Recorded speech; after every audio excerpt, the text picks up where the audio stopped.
This video is sponsored by Card Kingdom. If you click on the link in the description below, it'll take you to their store and they'll know I sent you there.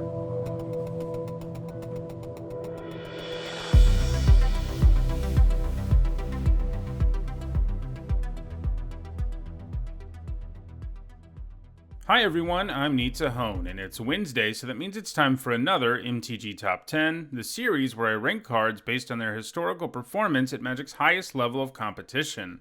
This time around, we're looking at Black's iconic creature type, demons. Every color has what is called an iconic type, which is usually some type of large, powerful, well-known, and sentient creature that you can find on most planes.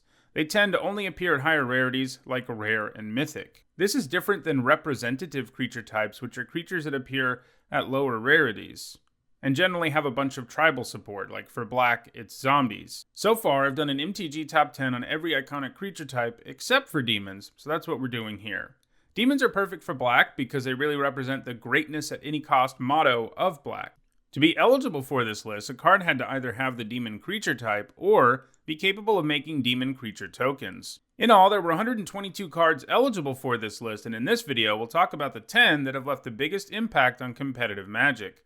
Before we get started, here's a quick reminder on how I score cards in these videos. A Pro Tour, Players Tour, Mythic Championship or Mythic Invitational, as well as Legacy or Vintage Championship Top 8 is worth 2 points, and a Grand Prix or Magic Fest Top 8 is worth 1 point.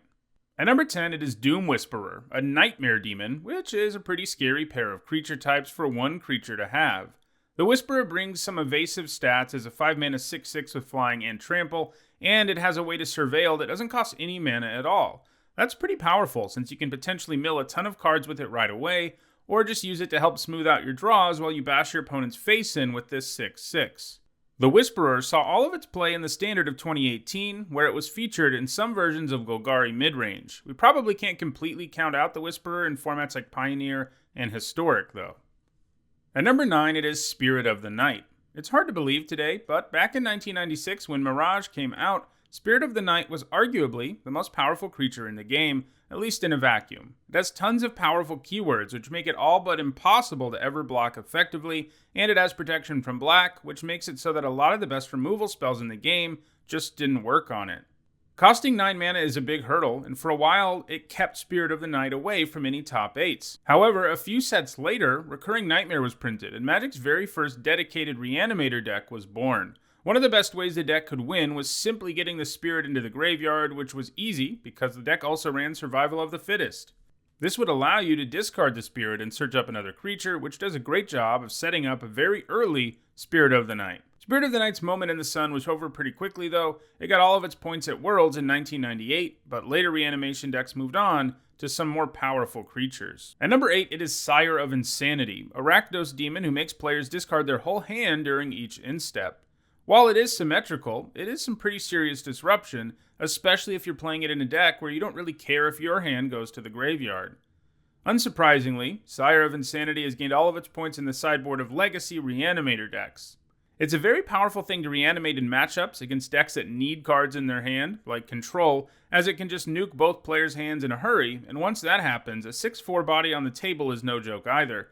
Plus, if you're the Reanimator deck, discarding your hand isn't going to hurt you nearly as much as it will hurt your opponent.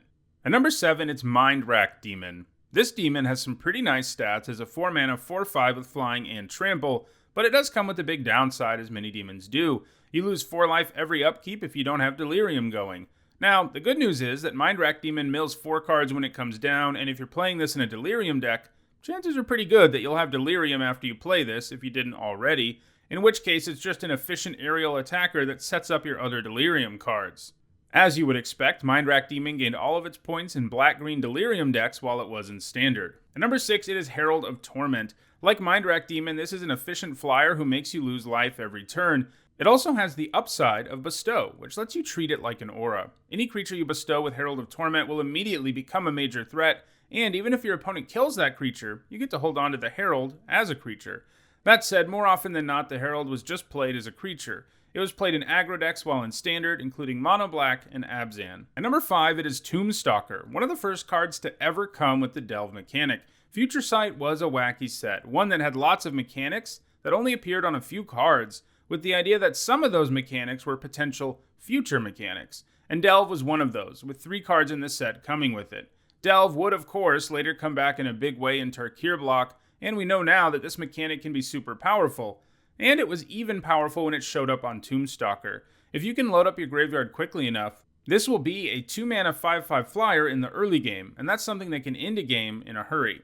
It has gained points across multiple formats and always in graveyard decks that could really abuse it. In Block, it was played in Mystical Teachings, in Standard, it was played in the Rock, and in Extended, it was played in Dredge.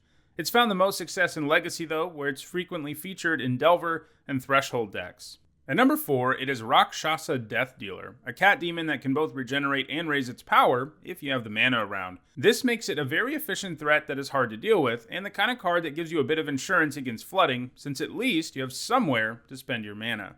The Death Dealer was one of many potent creatures in the abbey and mid-range decks that dominated Standard between 2014 and 2015. At number 3, it is Desecration Demon, another highly efficient demon that comes with a downside. In this case, your opponent can sacrifice a creature to tap the demon down, but the good news is there's a bit of upside there too, since, your opponent has to give up a creature, and the demon gets a +1/+1 counter out of the deal too. Desecration Demon just really pressures your opponent, and eventually they contribute way too much to keeping it from attacking them, or they run out of fodder for it and it starts hitting them hard in the air. It was pretty much a staple in Control and mid-range decks in Standard, seeing play in decks like Golgari Control, Mono Black Devotion, and Orzhov Control. It also has a single point in Modern, which came in the Rock. At number 2, it is Gristlebrand, one of the scariest creatures in the entire game, and probably the card a lot of people thought would be number 1 on this list, but it isn't there. Not just yet, anyway. Gristlebrand might be expensive at 8 mana, but the text box on it is absolutely absurd. He lets you pay life to draw a ton of cards, and then you can gain back the life you spent to draw the cards thanks to lifelink. Just casting Gristlebrand isn't really an option, but that's okay, because there are lots of formats that look to cheat him into play. It gained a few points in Standard, where it was usually reanimated with Unburial Rites, and a few in Modern, where it was usually done with Goryo's Vengeance. The Eternal formats are where it's the easiest to cheat into play, though. In Legacy, this is often accomplished with Show and Tell, Sneak Attack, and various reanimation spells, and in Vintage, it's usually done with Oath of Druids or Show and Tell. At number 1, it is West Vale Abbey, which transforms into the frightening legendary demon Ormondal, Profane Prince. West Vale Abbey is an amazing land. That's because it can produce mana for you early, like any other land would be able to do, but then in the late game, it gains some serious utility between being able to produce creature tokens and then being able to transform into a creature that it's pretty difficult to do anything about, especially because it has haste and will be smashing face right away, while its owner gains a ton of life.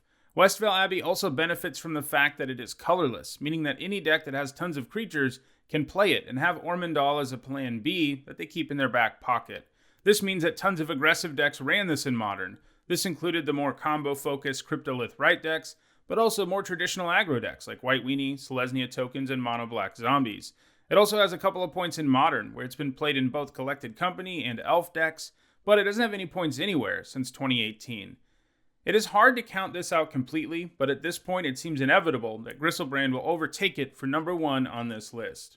Well, those are the 10 demons that have left the biggest impact on competitive Magic. If you enjoyed this video, don't forget to like it and share it so that others can enjoy it too. If you want to make sure you catch future MTG Top 10s, don't forget to subscribe, and if you want to catch up on the ones you've missed, you should see the playlist on your screen now. Thanks for watching.